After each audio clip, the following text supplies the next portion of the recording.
King of the world कल प्रदर्शनी में अवश्य दिखाई देंगे। अगर ये वास्तव में दिखाई नहीं देता है सहायक शिवम, हम तुम दोनों पर मुकदमा करेंगे और तुम लोगों को अदालत में ले जाएंगे। जब वो समय आएगा तो तुम दोनों के पास आज्ञाकारी रूप से कंपनी छोड़ने के अलावा कोई और विकल्प नहीं होगा, समझे? करण ने ठंडे स्वर में कहा। उसकी आंखें दिखा रही थी कि उसे वही मिल गया है जो वो चाहता था। शिवम ने करण को घूरते हुए देखा लेकिन कुछ नहीं कहा। शिवम, तुमने कंपनी में इतने उच्च अधिकारियों के सामने ऐसा क्यों कहा? वो इसे सौदेबाजी चिप के रूप में इस्तेमाल करने जा रहे हैं। दृष्टि ने चिंतित अभिव्यक्ति के साथ शिवम के कान के पास आकर धीरे से फुसफुसाया। वो बस एक निराधार आरोप थे जिन्हें झेलने की तुम्हें कोई भी आवश्यकता नहीं।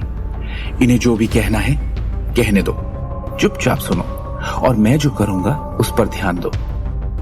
शिवम मुस्कुराया और कहा, दृष्टि, ऑफिस का टाइम खत्म हो गया है, चलो घर चलते हैं और पहले खाना खा लेते हैं। तुम अभी भी खाने के मूड में कैसे हो? दृष्टि ने अपनी आंखें घुमाई और शिवम के इस बेपरवाह तरीके से गुस्से में उसे देखा। चिंता मत करो, घर पहुंचने के बाद हम इस बारे में बात करते हैं, अभी नहीं, फिलहाल यहां से चलो, शिवम ने शांति से कहा। दृष्टि को समझ नहीं आया कि क्यों, लेकिन ऐसा लग रहा था कि शिवम का आकस्मिक व्यवहार उसकी चिंता को शांत करने में कामयाब रहा। सभी दिशाओं से लोग उनकी ओर इशारा कर रहे थे, उन्हें घूर रहे थे। उनकी परवाह किए बिना वो दोनों नीचे की ओर बढ़े और कंपनी की बिल्डिंग से बाहर निकल गए। उन दोनों के चले जाने के बाद करण ने एक भयावह मुस्कान प्रकट की और धीमी आवाज में कहते हुए तान्या की तरफ चल दिया। माय डियर सिस, मैंने इस मामले में अच्छा काम किया है ना? तान्या ने एक संतुष्ट अभिव्यक्ति के साथ फुसफुसाया। भाई, मैंने तुमसे सच में इस तरह के हथकंडे का उपयोग करने की उम्मीद नहीं की थी। ऐसा लगता है कि मैंने तुम्हारी क्षमताओं को कम करके आंका है। इस बार तुमने वाकई में अच्छा काम किया है। मैं वापस जाकर तुम्हारे जीजाजी के साथ इस बारे में बात करूंगी। सिंघानिया फैमिली ही अब हमारी फैमिली को इस मुसीबत से निकालेगी, और वो भी कानूनन तरीके से। करण ने गहरी सांस ली। विक्रम टोकस केवल रायजादा परिवार की कमजोर कड़ी है, बिना किसी वास्तविक शक्ति के एकमात्र सचिव। वो रायजादा परिवार के नाम का उपयोग हमें नारंग परिवार को धमकाने के लिए कर रहा है। समय आने पर हमारे दोनों परिवार एक साथ काम करेंगे। जीजाजी और सिंघानिया परिवार की मदद से हमें विक्रम टोकस को निदेशक मंडल से बाहर करने का अवसर मिलेगा, चाहे कुछ भी हो। क्या दृष्टि का परिवार वास्तव में सोचता है कि वो हमारा विरोध सिर्फ इसलिए कर सकते हैं क्योंकि उन्होंने उस विक्रम का पक्ष लिया है? वो कितने लापरवाह हो सकते हैं? तान्या ने ठंडी मुस्कान के साथ कहा।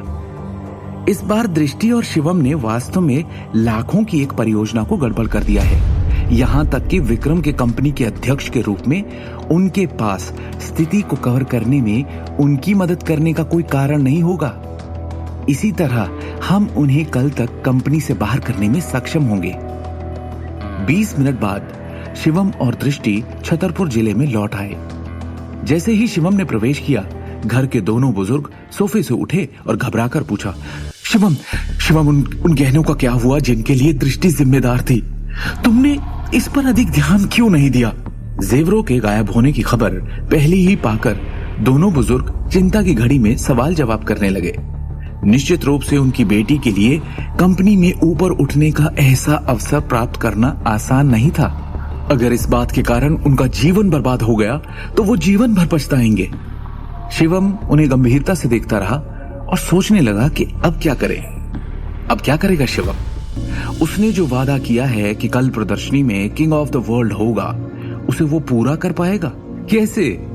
कैसे लाएगा वो वैसा ही गहना फिर से इतने कम वक्त में? दृष्टि कैसे जूझेगी इस मुसीबत से और कैसे शिवम उसके हौसले को वापस लाएगा? क्या ये दोनों कामयाब होंगे या करण और तान्या दर्श सिंघानिया के साथ मिलकर विक्रम और दृष्टि को कंपनी से बाहर निकाल देंगे? आगे की कहानी जानने के लिए देखिए अगला एपिसोड सिर्फ पॉकेट एफएम के यूट्यूब चैनल पर, और शिवम द हिडन वॉरियर के सारे एपिसोड्स को सुनने के लिए डिस्क्रिप्शन में दी लिंक से डाउनलोड करें पॉकेट एफएम ऐप।